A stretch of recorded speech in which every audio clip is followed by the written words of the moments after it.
Hello and welcome to the Student Council, an educational advice podcast made for students and by students where everyone is qualified to talk about their own experiences. My name is Carter Dvorak, and today I am so excited to be joined by Professor Julian Wamble, alumni of Drew University, Ohio State University, and the University of Maryland, and a current assistant professor at George Washington University. You know him from his incredibly insightful class on Harry Potter that you might have seen on TikTok. That is, if you haven't seen it, go watch it, go check it out. But without further ado, thank you, Professor Wamble, for coming on the show today. I'm so excited to chat. How have you been? Good. Thank you so much for having me. I'm really excited to talk to you. Yeah, it's going to be so much fun. What have been, before we get into anything, your favorite 5 minutes of the past week? Oh, that's so easy. I saw Beyonce in Yes. Toronto, and it was not even just 5 minutes, 2.5 hours. Just amazing. I'm so happy. Like, that seems like, again, such a fun concert to go to. And like you Oh, said, yeah. she's a master of her craft. Yes, she really is. Truly. Yeah. All right. Now, I want to dive into. I love just talking to everybody of like academic experiences, the schools that they've gone to, and all of that. You have a large roster of schools that you both attended and taught at, and so. First, I'm just curious, like walking through your time as a student, you earned a bachelor's, a master's, and a doctorate in political science and government. How was that experience? How did kind of the level of study affect your time at each of those colleges? And like, what would you say about your time at Ohio State, Drew, and University of Maryland? Sure. So, Drew is a very, very small liberal arts school in New Jersey, and it looked and felt very much like my high school. In that it was very kind of intimate and you really get to know a lot of the professors there. So that was really, really great. And it was because of one of those professors who was my advisor at the time who invited me to do a program at Duke University that worked to produce PhDs of color in political science. And so I ultimately did that program the summer after my junior year and applied to PhD programs. And then I started at Ohio State, which is ultimately where I got my master's before transferring to the University of Maryland College Park, where I finished my degree, my PhD. And I think each place kind of provided a very different experience. So, like I said, Drew was very kind of small and intimate, and Ohio State was the exact opposite. Yeah. Um, and University of Maryland was kind of it's a very large state school, but it was very different in that I think it still has a way of creating a level of kind of one-on-one with students. And I think, I grew up in Maryland. That's where I live now, and it's where I grew up. And so it was cool to be home. But yeah, and so I think each place kind of offered a very different perspective of college and kind of the higher education in both size and scope and thinking of and location, right? And so we have New Mm-hmm. Jersey, we have Ohio, Columbus, and then we have College Park. And so yeah, so I think each place kind of showed me a different way of thinking about what college can be like and the kind of highs and lows and the perks of those things. Yeah. Do you still like stay kind of connected or like visit or go back for any like events at any of the schools? So I go to Drew quite often. I have a lot of friends who are on faculty there, and I've given a number of talks there. So I'm there quite a bit. I have not made my way back to Ohio State in a very long time, not since I graduated in 2014. And I was just at University of Maryland at the beginning of May presenting some new work because one of my best friends is now a professor in that department. So I'm there quite a bit as well. That's awesome. It's cool to have friends and kind of a network at all these schools and Yeah. stuff. Yeah. Now, you like had this path in political science and then you went into academia. Was that always the plan with that degree, or did you consider like maybe applying it in different ways? I think because of the way that I was introduced to the idea of getting a PhD, academia always seemed like a foregone conclusion. But there is, at least for me, always a moment when you're in graduate school, particularly in PhD programs, where you're like, is this really the thing that I want to do? Mm-hmm. And so I think about my third year, I contemplated other kind of career paths that I could take outside of the academy. But ultimately decided that the academy was the place for me, mostly because I think it's really cool to get paid to think about stuff that I find interesting. Yeah. And so to have the ability to do that and to be able to kind of talk to other people, whether it be colleagues or students, about stuff that we all collectively find interesting was very appealing to me. But there was definitely a moment where I was like, well, maybe the private sector wouldn't be bad. Yeah. And I think that if you talk to any professor or doctoral person in the academy, there, that moment, it comes up for most of us. I have no doubt. I certainly think that, like, I mean, you've been in that for so long too that like you can't help but kind of think of all the different paths in which you could go. Oh yeah. Yeah, but it is cool. Like I've always, I don't know if I'll ever wind up in the world of academia, but I do like what you say of like getting paid to think and research and do things that you're really passionate about. Like is Yeah. a really cool job. Yeah, and it's kind of a weird like secret society because no one really knows what professors or the academy is actually about. I mean, you until you're in it, and even Yeah. then I'm still discovering it, but I think from a student perspective, you see us as kind of teachers. Mm-hmm. And very rarely, I mean, do we discuss kind of the process of the research that we do? And so it's kind of this very strange world that has a very kind of particular front facing component to it. And then there's this entire other world that's happening behind the scenes that very few people know about, depending on, where the kind of school that you teach at. And I think, when we look at, movies and TV shows that invoke kind of the professoriate, what you see is, either some wizened old guy with like white hair or like some Mm-hmm. young hip person. And those things exist, but I think there's so much unknown about kind of what goes on that when you think about going into the academy, I don't think that people really know what like a person is going into, right? And Yeah. so I think that's fascinating to me. It is. You articulated that brilliantly because I felt that same way. And kind of the point of this whole operation podcasting going on was initially it was in high school. I was kind of demystifying just the world of college in general, what student life would be like. Because even Sure. that, I feel like there's a super front facing element of like the college tours and the things that all these schools trying to maybe entice you to apply or to join. But then there's so much else that you kind of don't know until you get there. And yeah, and like I love getting to talk to professors and people in academia because it's again, I'm like, I have so many questions. Yeah, and there are lots of questions to be asked for sure. Yeah, that's really awesome. Now, a big question that I've always kind of had and was excited to chat with you about is like the dissertation role Yeah. in everything, because that is like I feel like that word gets tossed around a lot, but I'm like what role is a dissertation in getting a PhD? First of all. It is like the coup de grace, the piece de résistance. I don't speak French, but it's the big thing, right? So when Mm-hmm. you enter into a PhD program, the first 2 to 3 years are kind of very focused on, in some ways, kind of acclimating you to whatever literature it is that kind of is very prominent in the discipline that you're studying. And so the first 2 to 3 years feels very much like undergrad plus, in Mm-hmm. that you are kind of taking classes and writing papers and reading a lot. But really, the truth of it is that all of those classes are meant to kind of encourage you to figure out what it is that you want to spend the next, however many years of your program and probably 7 to 10 years after the program working on. And so the dissertation is really the culmination of your time in graduate school where you have carved a space for yourself research wise and have spent a considerable amount of time and energy thinking about this question. And you have basically written what is essentially a book about this topic and studying it in a variety of different ways to teach people about a concept. So I wrote my dissertation on how it is that Black voters choose the politicians that they want to support. And that came to me. I had been reading a lot of work in Black politics and found myself very frustrated because I felt like there was a lot of oversimplification of the kind of concept of how Black voters choose who they want to support.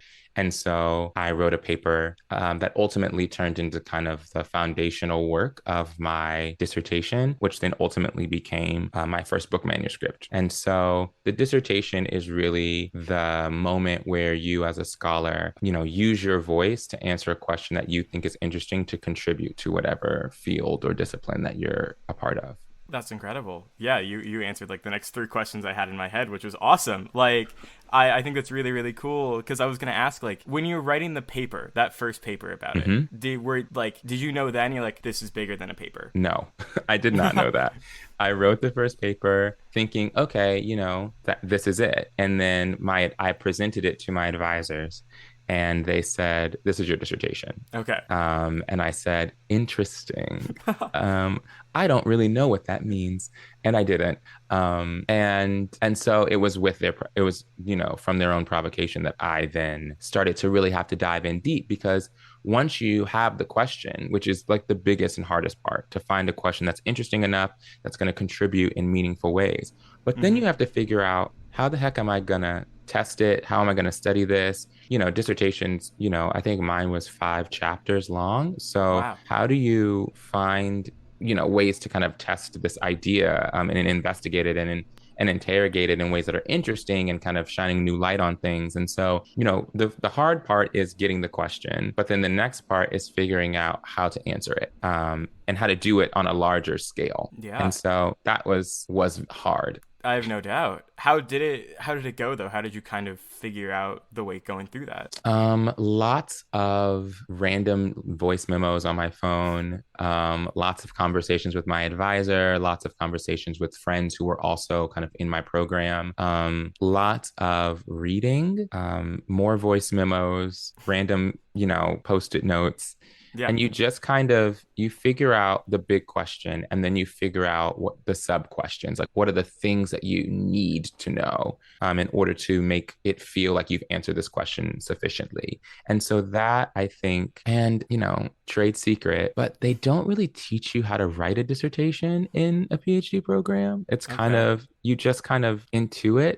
Okay. It's yeah, exactly. It's one of those things where it's kind of like you are taught how to think about finding questions, but not necessarily on the scale on a scale as large as a dissertation. And so, it's kind of a fake it till you make it situation, which in Yeah. retrospect is harrowing. In the moment, it felt harrowing. And so I think that, yeah, but it is, I think ultimately it was just a lot of thinking and a lot of writing different iterations of the paper and figuring out what kind of story I wanted to tell and what were the best ways to tell that story, to a broader audience, but particularly to my committee. Yeah, that makes sense, and I like you bringing storytelling into it because I feel like I continue to find that like that's such a big element of academics and kind of life in general. Like I'm shooting for a creative writing minor just to kind of keep that Yeah, part of things going because I feel like it's awesome. really important. So Yeah. yeah, and now I guess I'm curious timeline wise, like was this all happening University of Maryland? Like did you do your dissertation? Was that all one school, or did you said you transferred? Did that kind of transfer with you? It did. So I started, at Ohio State. And so I did a lot of my coursework there. And it was there that I developed the project, Okay. with my advisors at the time. And then my advisors left Ohio State and moved to the DC metropolitan area. Hmm. And so I then kind of came with them. And although we were at different schools, we were still very much connected. And so the idea for the dissertation and a lot of the kind of groundwork was laid at Ohio State. And then I went to University of Maryland and continued to work on it there. And so what ends up happening is that once you feel like you have a decent idea of what you want your dissertation to be on, you have to defend what's called a prospectus, which is basically kind of a truncated version of the dissertation. So it's kind of an annotated outline, if you will, that kind of details exactly kind of the question you want to answer, what your answer is, and how you're going to go about proving that. Mm-hmm. And then kind of what you think the contribution of this work is to the field broadly construed. And you present that to your committee, and they kind of give you feedback and help you curate and kind of cultivate the idea. And so that the latter part, the prospectus part, I did at University of Maryland.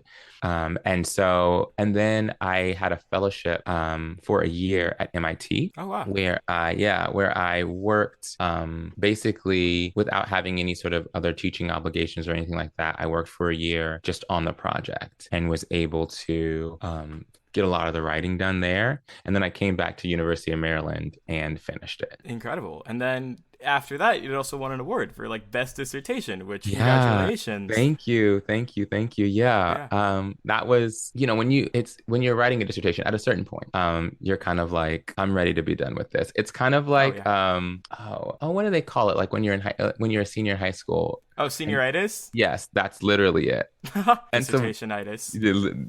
exactly, and it's contagious. Oh no. And I had it. And so by the end of it, you're like, oh, I just want this to be finished. Yeah. And so I definitely got to that place where I was kind of like, let's just get this thing done. And so yeah, so it was a very I won't lie, it was not easy. And I liked my project, which kind of made it a little bit better, but it was still a difficult kind of thing to have to do. But yeah. Yeah, I mean, but then after the fact, you ended up putting it into a book manuscript, though. Like, Yes. did you kind of have some time to like let that dissertationitis settle and then jump back into it, Oh, or? I think I probably took about a year of working like on the project, but not on the book. Okay. And I was grateful for that. And I also, was fortunate enough to have been invited to a lot of schools around that kind of helped me figure out what things needed to change from the dissertation for the book manuscript. And so that was also great because I think it allowed me to know exactly what I needed Mm-hmm. to fix. And so I took a while to change things before I really started to work on the book manuscript in earnest. Yeah, and that's currently kind of like being overlooked right now, from what I understand. Yeah. Like, yeah. So the process is you submit your book manuscript to an editor or to a press. And and then they send it out to reviewers. And then the reviewers provide feedback and a sense of whether or not they think the book is worth being published or not. And so I'm on the back end of that where I have gotten the reviews back and have had to reply to those reviews. And I actually just sent my response back like an hour ago. Oh wow, So we're experiencing this in real time. in real Uh, time. and so now we just wait to hear back from the editor. Okay. And then we see kind of what, recommendations they have, if they want to move forward with the book, what that looks like. And so, yeah, so we're coming to a part of the journey that feels like I can see the light at the end of the tunnel, Mm-hmm. assuming all goes well. But I can kind of see the end of this project, which is great because I've been working on Yeah. it for, I think we're in year 11 now. No. Yeah. Wow. That is a Yeah. long time Yes. coming. Yes. But that's very exciting. Yeah. I wish you the best of luck with that, Thank you so and I much. have confidence to it and all the great, momentum and things you've received so far. Like, but fingers Well, crossed. I really appreciate that. Thank you. Yeah. All right. Now I gotta jump in. I want to jump into the world of Harry Potter, and Let's do it. let's do it. And I just want to start with, what was your introduction to Harry Potter? Like, how did that start for you? And before teaching the class, what was your general experience with that world? Oh, I was a complete and utter fanboy. Like Yeah. I started reading the books. I think when I started, the third book had just come out, so this would have been in the late 90s. Okay. And I was about the same age. I think I was 11 or 12 at the time when I started reading the books, and I flew through the first three. And then I think the fourth book came out in the year 2000. And so after that, I was reading them when they were coming out. So I'm kind of the first gen Harry Potter person. Yeah. And I was completely and utterly obsessed. I think one, because, I just have always had a fascination with magic and, mystical things. And also because I was in and around the same age of the characters as I was reading through them. And then, the movies came out not too long after that. And so it really helped me develop a greater appreciation for reading. And then, yeah. And so then after that, it got to a place where I was reading them probably once a year. I was doing a reread. Mm-hmm. And so it's always just been a massive part of my life in terms of thinking about the world. And so to the point now where I have a fairly encyclopedic knowledge of it, which helps when Yeah. you teach a class about it. But yeah, that's my relationship with Harry Potter. That's cool. So you did like the midnight book releases and all that stuff, See, I or? wish that I was cool enough to do that. No, I normally would just because this is in the halcyon days before Amazon. So Yeah. I would just pre-order them and then have my mom go pick them up for me. Awesome. Yeah. I wanted to go to the midnight ones though so bad, but it never happened. Yeah. I also love how you said the movies gave you a great appreciation of reading. That's the best comment I've heard of the Harry Potter films, I think, ever. Some of them are like the Like, first two are very on the nose with like what's going on in the book. And then yeah. after that, like I think the third one is probably the most cinematically beautiful movie in my Yeah. opinion. Um But admittedly, right, I can't imagine trying to turn those books, which are a lot, they're lengthy, Yeah. particularly after the third one, into movies that are, short. I mean, if we've learned anything from, Lord of the Rings and Titanic and things like that, people will sit and watch a lot of things for a long period of time. Yeah. But I think, I can understand why the choices that were made. Well, some of them, not all of them, but Hmm. but yeah, I think there's something about the books that I think just work in a lot of ways. I think there are a lot of issues with the books as well, but Yeah. like there are things that work well in the written word that don't necessarily come across on screen. Absolutely. And the one thing I'll give to the films is the scores are, I think, forever Oh, phenomenal. incredible. Like, Incredible work. yeah. Yeah. All right. Now, how did it go from being this fan of Harry Potter and growing up with the books to I want to teach a class about this and really dissect all the social identity and politics of the wizarding world? Sure. So someone had posted something on Twitter back when Twitter was like the thing to do. Yeah. Um, and about Harry Potter. I'm trying to remember who it was, but regardless, I responded and kind of said, I think they were making a commentary on Hermione and, her work with the house elves and kind Hmm. of, and they were kind of patting her on the back. And I said, I think we need to think harder about this a little bit. And so I started, and so then I wrote like a whole thread. And I thought, interesting. Okay, this is something to think about. And then I was mowing the lawn one day and I must have been listening to the last book on audiobook. And I started thinking, why is it that Voldemort doesn't just have purebloods just make more babies? If the whole idea of this kind of pureblood supremacist ideology is, purebloods first, then why not just make more purebloods? Right. As opposed to, taking muggle-borns and punishing and murdering muggles. Like why not just focus on, yourself and the group? And I thought, oh no, because it's not really about that. This is about hatred. This is bigotry. And I thought, wow, that's a really fascinating way to think about teaching supremacist ideology, which is often couched in terms of kind of like a pro in-group mentality. Like I'm just pro me and pro people who look like me or identify the same way as me, but it often manifests as anti-outgroup, right? Right. Anti-other. And I think people tend to justify their bigotry in terms of, well, it's not really about you, it's about me. And it's like, well, then why don't you focus on yourself? Why don't you focus on kind of making sure that your group has more people in it if that's your chief concern?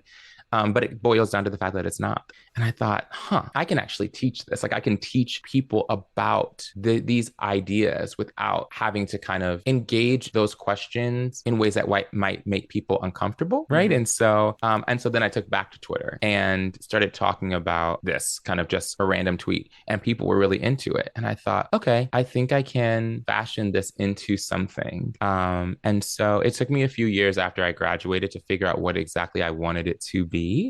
But now I'm going. The fall it'll be my fourth year teaching it, Oh, and wow. yeah, and so yeah. But that's kind of the origin story, if you will. Yeah, I didn't know it had been 4 years in the process. I guess it was just my assumption that seeing it on TikTok for the first time, it was newer, but that's Yeah. cool. Well, this year was the first year that I normally, when I had taught it in the last couple of years, it was a much less me. Like I wasn't lecturing as much. Hmm. I just kind of would come in and say, let's, talk about it.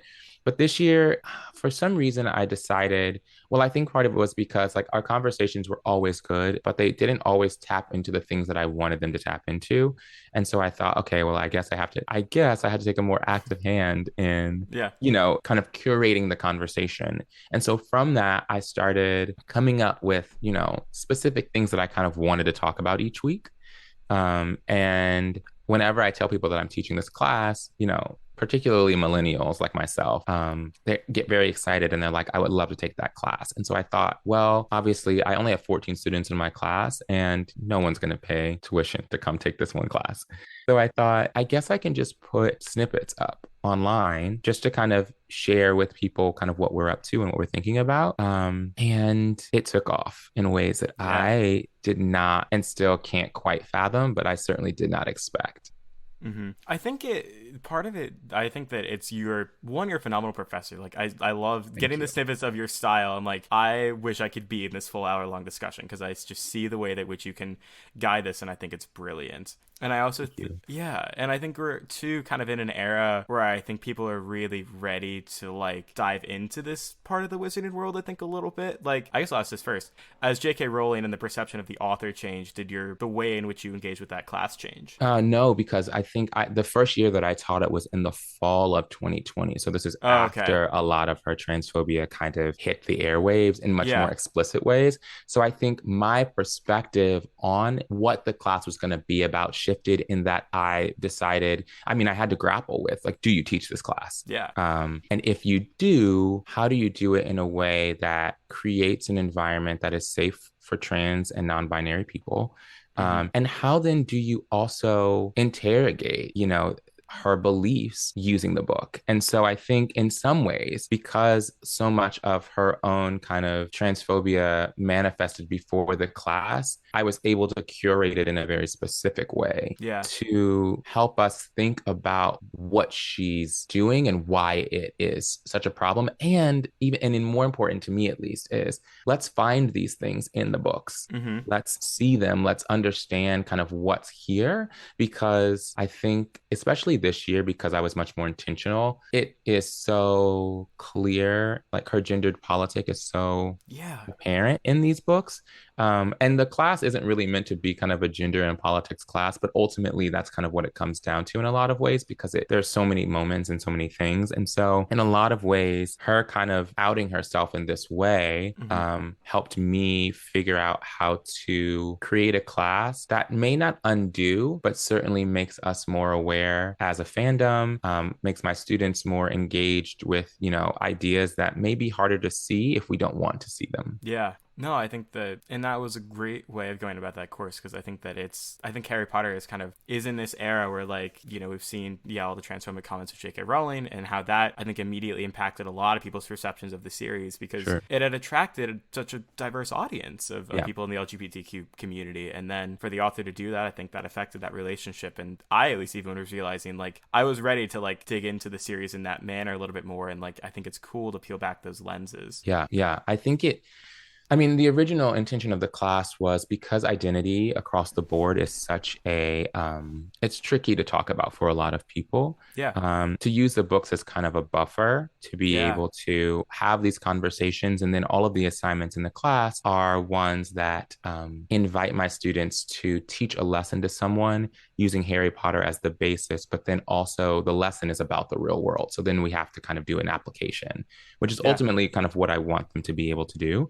And so a lot of what we do is that, right, is kind of diving in and then drawing parallels into our own world and what it kind of makes us think about as we do this to kind of give them the tools to be able to think critically but also in a way that is both personal and impersonal so that they don't necessarily feel that they can't have these conversations with others. Absolutely. And it's a brilliant way of going about it of, like kind of like, oh, it's Harry Potter, like enticing people with this Harry Potter and then being able to explain these things so well and articulate it in a way where it can really stick out to people. And like, because you said there's that buffer, it just makes it kind of easier to understand in that way. Yeah. And then you can internalize and be like, oh, wait, this is the real world, Yeah. having Yeah. those Yeah. moments. Yeah. I think Harry Potter does it. I think it's what makes this particular book much like better suited for this kind of work because J.K. Rowling really wrote what she knew. Yeah. And so because of that, right, she does and she wrote them for kids. So she doesn't try to hide any of these things. It's all there. And I don't think that that she thought that there would be this kind of scrutiny Mm-hmm. of these books to kind of expose a lot of things. And I'm by no means, the most critical in terms of a lot of the ills of these books. Mm-hmm. There are other people who are much smarter and much more deep-minded than I am who have like done amazing work to kind of deconstruct so many other things. But I think what makes this book work for this kind of interrogation is that she doesn't try to hide anything. And so as Yeah. a result, it's a lot easier to see and unpack in ways that other books that may be more progressively minded and intentional about not wanting to kind of perpetuate stereotypes and perpetuate negative beliefs. It makes it more difficult, I should say, to be able to see kind of the ills of whatever world is being built. Absolutely. And I think that you also make the really great point of like these were books meant for kids and now these, kids like you who grew up reading them are in, are now adults and have gone through, academia or whatever those things children are now in positions for the first time to like look back on those books and like unpack it. And I'm excited to continue to see how that goes. Yeah. It's a lot of fun. Yeah. And the thing is because there are so many books, I always worry, am I going to be able to keep doing this? Yeah. Like at what point am I going to have to start repeating myself? I haven't gotten there yet, and I think I got some time because there's always something that comes up that I don't think about, or I've been doing kind of a rewatch of the movies, and there are things that stand out to me in ways that I'm like, oh, like that never occurred to me, but isn't that fascinating? Absolutely. And I mean, they're still churning stuff out, you Yeah, know? yeah. Like there's a video game that I have not played or seen much of, but I'm like, I bet you could do a lot of pulling things Oh, from that. yeah, And what, HBO Max, or it's got something cooking for the movies or yeah. the new That's a adaptations. TV show. Yeah. Yeah, which is going to be wild to watch. I Yes. mean, yeah, that'll be curious to see. Like, should they go about changing things? Like, should they go about really diving back into the books and making some of those alterations and trying to correct some of those negative stereotypes and things? I think it's really difficult because on one hand, I want to say yes, but it's hard to do because the world is built and premised on such Yeah, kind of supremacist ideology. It's like, where do you start and where do you stop? Because by the time you really go in and kind of repair some of this, you've lost the essence of a yeah, lot of what makes that world the world. And that's true both in the wizarding world and in our own, right? When we yeah, think about kind of what it would take for us to live in a society without some of those kind of, or all of those kind of biases and prejudices, it becomes really difficult to figure out how, to do that without just burning it all to the ground and building it from scratch. And I think yeah. that's going to be the trick for the writers is that, she wrote these books in the late 90s. And that was, 30 years ago. That's a very different time Mm-hmm. where a lot of things were much more acceptable. And the books take place in the 90s. Yeah, And so, how do you do that? How do you have to be true to the time period. And so, yeah, I'm intrigued because I think, and I mean, and admittedly, right, the books are just not diverse right, in any capacity, right? And right. so to diversify them is just, fan service in a way that's not necessarily helpful because most of the students of color or, any of the other students who exist there don't really have much to say. So it's like you would literally be adding in things. Yeah, And it's like at that point, just make a whole new series that's something different. exactly. Yeah, like I think that. And it's funny that they tried that, and it also kind of fell flat with the Fantastic Beasts series. Yes, Like, exactly. which I feel like, I mean, I haven't seen those movies in a hot minute. I feel like the first one had promise, and then it just kind of went there Oh, it down. jumped the Yeah, shark for the second. Yeah, yeah. so fast. And it just like, but I think, for those movies, again, it's like, I think one of the issues that the Wizarding World presents, particularly, I mean, as a race scholar, I think about this a lot, Hmm. is that, in the Wizarding World, race is not really a thing. Like in Yeah, all of the books, it's brought up, maybe it's invoked in terms of a descriptor, right? So they describe someone particularly as black. We don't really get anyone else's description. We just meant to assume based on like, names like Cho Chang yeah, or Parvati Patil that we intuit race. But in terms of like the parts of it that there's no kind of racial discrimination, I think Pansy Parkinson says something about Angelina Johnson's braids once. And so when you diversify movies, it suggests this kind of colorblind society, which hmm seems bizarre to me because wizards hold such similar stigmas about other things that, non-magical people do. So it seems bizarre that somehow race was not one of those things. yeah, And so, yeah, so I think, even in the diversification of movies racially, I mean, and I guess in terms of, Dumbledore and Grindelwald being, queer explicitly, I right. think that even in doing all of those things, there's never really a discussion about that. We Yeah, don't really, like Dumbledore and Grindelwald don't really talk about it. And that particular relationship is so toxic, like yeah, nasty. It's bad. real And bad. so it's still not a great portrayal of anything. And so we're kind of living in this kind of colorblind society wherein, queer people are allowed to exist, but not necessarily be happy. Because at the end of the last movie, the straight couple is getting married, and Dumbledore is walking down the street by himself in the snow, Yeah, depressed because his boyfriend turned out to be the terrorist that we all knew he was.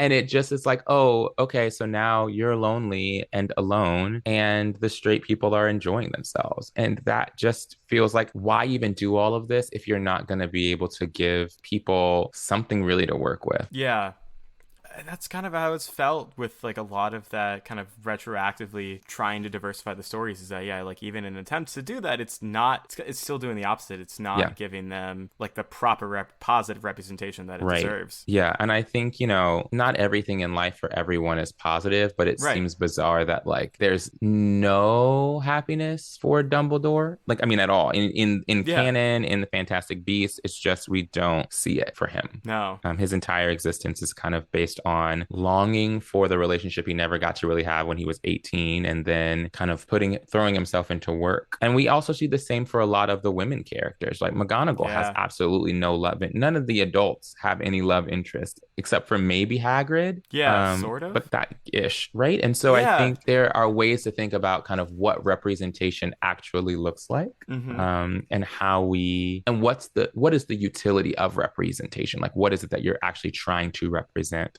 And I think that, the movies, I think diversification for the sake of diversification is not worth it if you're not going to actually speak to the experiences and the truths of these people in ways that are actually representative. Absolutely. Yeah, I think you're right in all of that. I'm curious. I love getting to watch these lectures and be like hearing you this in person is awesome. Do you have a favorite lecture or kind of topic or point of all of the course?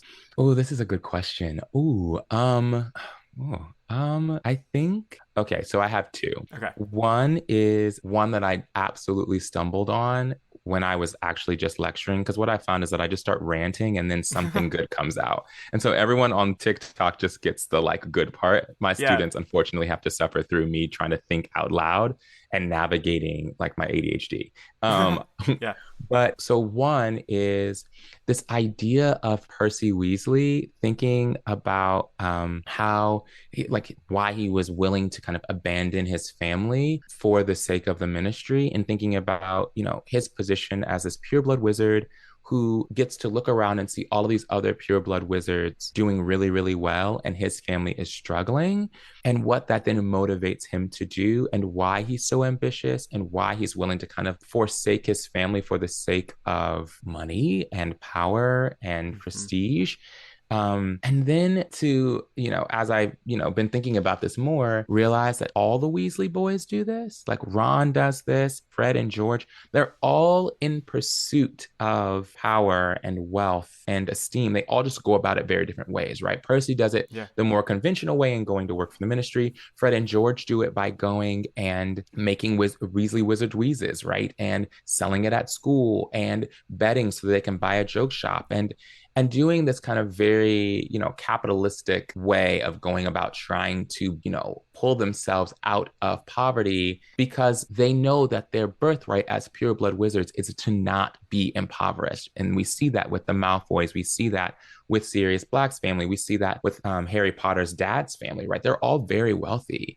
And I think that there's something very fascinating about that when we think about the Weasleys, because they're supposed to be our good purebloods. But the reality is that they are just people who, are not super bigoted, but are also still, craving for what the quote unquote bad purebloods have. So that's one, because I really just love that idea of complicating this particular family. And then Mm-hmm. the other one is thinking about Voldemort or Tom Riddle. One of the lectures I gave was talking about how he basically is a tool of purebloods because they don't want to give up any of their privilege. And that when he disappears, like Lucius Malfoy is like, oh, well, he's gone. So I'm going to go back to my life and just do my own thing.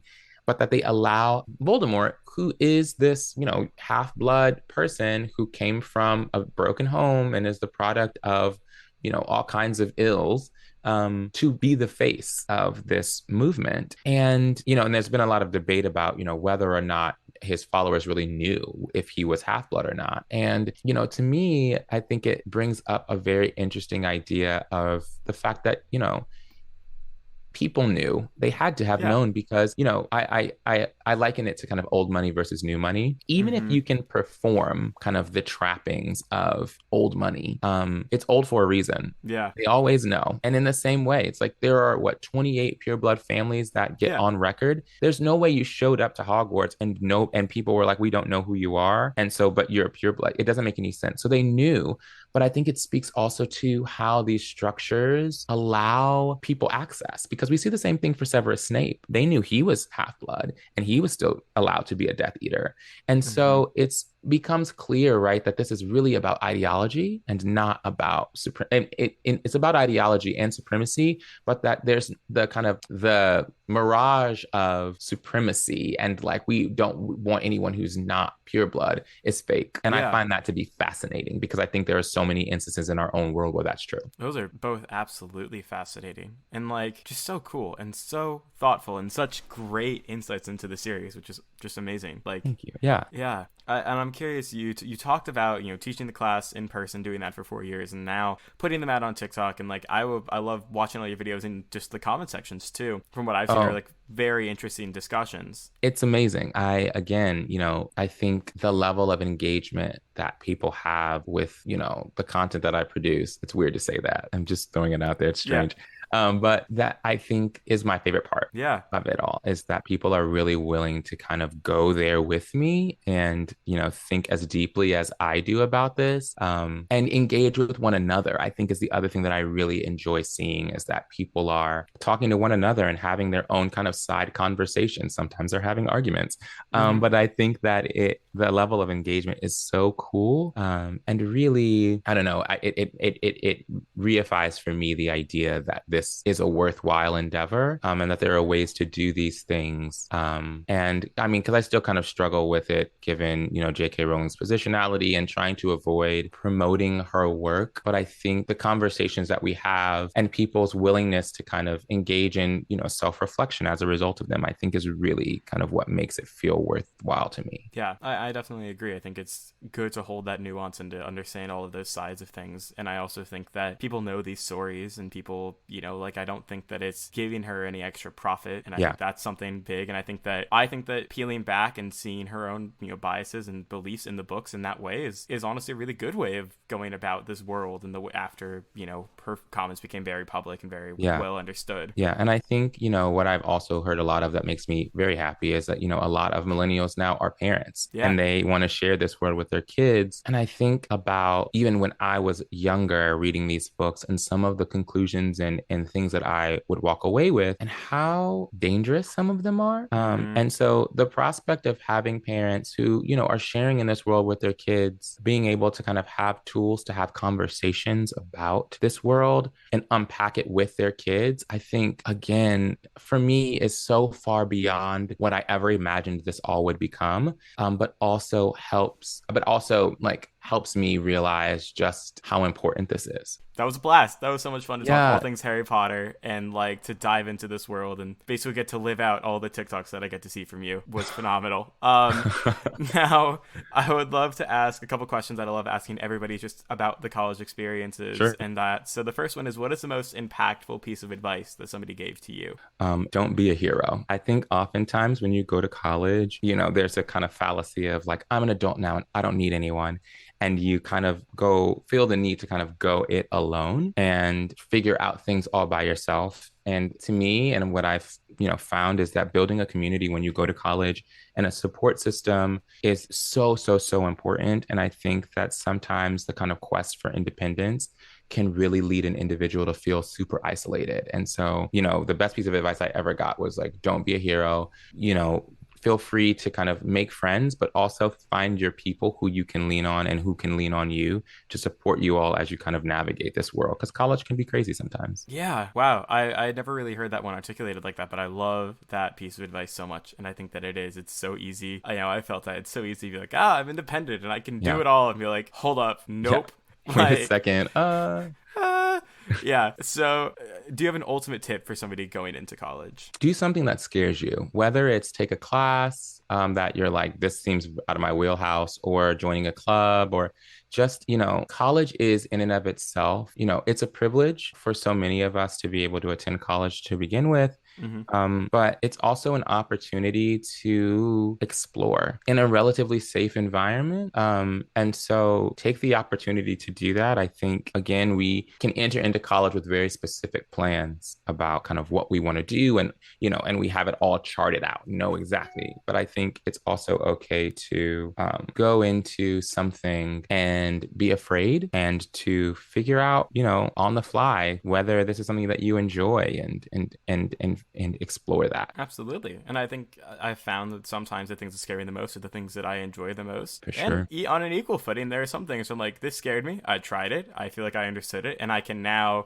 pull back from that and realize that it wasn't for me too. I think both of those scenarios are great. Yeah, absolutely. Yeah. Absolutely. Now, do you have a dorm room essential item for somebody in college? Honestly, a mirror. I know it sounds basic, but like Yeah. sometimes, and if you can, from what I've seen on TikTok now, dorms it's a whole thing now, and they're a lot better than they were when I was in college. But Hmm. if you can get a full size mirror, do it. Yeah. It's worth it. I completely agree. I kind of moved out in like a couple phases in like the last couple weeks just with like bringing stuff home. Yeah. And I remember I kind of was like, oh, I can like take the mirror back like a week or two before I like go back officially. And then I was like, and then I went home and I was like, no, shouldn't have Yeah. done that. I need it. I need it. I need it. I'm like, my phone's selfie camera does not do the justice. No, no, no, no. Yeah, you've got to be able to see the kind of full on Yeah. look of it all. Absolutely. And if anybody has ways to mount a mirror, please let me know because it was a struggle all year. But but it worked. I think that like a small table would have been perfect, but I tried so many different kinds of tape and none of them like Yeah, worked. it's tricky and like you don't, and it's a mirror, so you want to be Yeah, careful because you don't want it to like shatter. exactly, because that's bad luck among Exactly. glass around your floor. Yeah. Yeah. Now, do you have a moment from all the way back in high school that still kind of comes to mind? I think so. There was a moment. So, like at my high school, we had this like awards day, and I had and there was like these awards that were given out to kind of students who embodied kind of the mission statement of my high school, and they were given out to I think maybe 10 of us out of my class of like 115. Mhm. And I remember winning it, not and very unexpectedly. I didn't expect to win. And I remember in order, like before they give you the award, you like the head of school reads kind of a listing or kind of a mini bio about the student and kind of different perspectives that teachers have of them. And I remember listening to her read mine and thinking, who is that guy? And when they called my name, I was really surprised because I was like, oh, that's me. And it's funny because whenever I have moments of kind of self-doubt or questions about, why I do what I do, I go and read that speech. Oh, wow. And just a reminder, I think it's one of those things where there are moments in your life where people see things in you that you don't see in yourself. And it's, I think, always a nice to have that reminder of what other people see in you so that you can try to figure out a way to get at least closer to where they see you. And so for Yeah. me, that moment stands out to me as like a big one because it was definitely a moment where like my imposter syndrome was in full force and I had to kind of jump out of it and be gracious enough to receive not only the award itself, but the kind of accolades and the description of myself that didn't really resonate with me at the time. Yeah, I think that that's a really brilliant story, and I love hearing that because I think it's true. It's always so special to like one imposter syndrome. I think is so real, especially in Oh, yeah. high school, college. I mean, Sure. throughout life, but like in that kind of as you're kind of coming into yourself era, definitely feel it. And I think that like had a similar moment when I asked a couple of teachers for letters of recommendation, and I remember reading them and like being on the verge of tears of like Yeah. feeling just so seen and Yeah. so like and just like accolades and the way that people saw me was something that I hadn't seen in myself all the time, and so Yeah, that's absolutely. really special. Yeah. Yeah. Now, as a part of a podcast, we also have a playlist, the school survival playlist, and I'm curious, do you have any songs that you would like to add to a school survival playlist? Oh, okay. It's gonna be Beyonce. I just have to Awesome. figure out which one. I think okay, so the one that comes to my head immediately is Irreplaceable. Because one, it's just a certified bop, but also because I think I love like the message of the song, not necessarily the like cheating part, but just the idea of like I'm amazing. And like there are moments where just like you just got to the left, not necessarily a person, but maybe an experience, maybe I don't know, anything. And I think that song song just really hits the nail on the head in a fantastic way. And it's like a perfect song when you're late to class and you have to get there. It's great to put on because it really empowers you to move. Yeah, that's incredible. Perfect. No, I'm like, anytime people have Beyonce to the playlist, I'm like, let's go. Let's like, go. Yeah. It's awesome. Yeah. Yeah, it's such an eclectic mix, and I love it dearly. Because it's just like talking to students, you get some; talking to professors, you get very other picks, especially depending on like departments and backgrounds and things. So it's brilliant, and I love it. So, final question is: what would you tell your freshman self in high school, and then your college self when you just started undergrad, and then when you started your process to get a doctorate? Okay. Freshman year. Oh, well, okay. I would tell my freshman year high school self, like, you will get taller and braces don't last forever. I would tell my freshman year of college self, trying to remember who that person was. Calm down. Just relax. Everything's gonna be all right. And then when I started my PhD program, I think I would tell that person, and I remember him the most, I think, you belong here. Like it all felt very happenstance to arrive at Ohio State as a PhD student. But that, I think if I could, tell myself anything, it's that you belong where you are. Yeah, that's amazing. All three of those pieces of advice are very relevant, and I think they hit really well on each phase of that experience. So yeah, for sure. Yeah, thank you. We've kind of reached the end of the podcast. I appreciate you coming on. Do you have anything plug, share, promote, all the shout outs? If you are into Harry Potter and like critical thinking, feel free to follow me on TikTok at ProfW, PROFW. Where I just sit around and pretty much rant like I did here about Harry Potter. It's fun. Join the conversation. That's it. No, they're amazing. There's also, if you go deep enough, there is reactions to Game of Thrones. Game of Thrones. Yeah. There's a little singing in there. Yeah, the singing's great. You have a phenomenal voice. Oh, thanks. Yeah. When I started my TikTok, I just was like, I'll do whatever I want. And then the Harry Potter took off, and it's like, oh, so now this is my brand. And so, I'm contemplating making like a personal TikTok where it's just me like singing along to songs and stuff, just because it's fun. Yeah, no, I completely hear that. It's funny how like your brand on TikTok is usually more thrust upon you than anything else. Exactly. And once you're there, I feel like I don't want to break the streak of it. Yeah. And so now I'm like, well, we'll just leave that there and let it be what it is, and then we'll just move into, I'll just create something else that's more for me than what I do for TikTok now. And I'm okay with that because I really enjoy it. Absolutely. I can see that too. Your enthusiasm, your passion for the whole thing really comes across, and I love it so much. So I cannot give as many accolades. Like, it just is such a great idea, such a great content, such great analysis. Thanks. Bravo. Thank you. Thank you so much for having me. This was so much fun. Thank you. I'm so glad that we finally got a time down and it could work out and getting to talk to you. Like, I've been jazzed about this for a while because it's just so fun to like. Yeah. Like, I love the phenomenon of like seeing somebody on social media and be like, man, they're really impressive. And then I'll be like, think I could talk to them? Like, like that little voice is like, you should try. And I'm like, okay. It's so funny because I don't take. I recorded a podcast for two sisters last week, and they were saying to me like, oh, we weren't sure you were gonna like respond, and I was like, I do not take this seriously at all in terms of like the number of followers that I have and what it means, and none of that resonates with me, and so I'm like, I read pretty much every message that I get because I don't take for granted, just how I just don't take any of it for granted, because I also know that this could be like gone tomorrow, and so I'm like, let's engage as much as we can. So I'm so glad that it worked out. Me too. Yeah, thank you again. Of course. It has been a joy to chat. To the listener, thank you for listening to another episode of the Student Council. My name is Carter Dvorak. That is Dr. Professor Julian Wamble. Thank you for coming on the show again. And then if you want to find us, first find everything at Professor Wamble on all the places and all the platforms. Go to that TikTok before you do anything with our stuff. If you want to find us, we have an Instagram and now a Threads, because that's a thing. That's StucoPod. Hello. It's a fun time. I never did Twitter, so this is my first like immersion. Oh, interesting. Which was so funny because I was so vehemently against Twitter for so long, and then Threads came out, and I'm like, all right, like let's do it. Why not? Like Mark Zuckerberg is any better, but I guess fair. Yeah.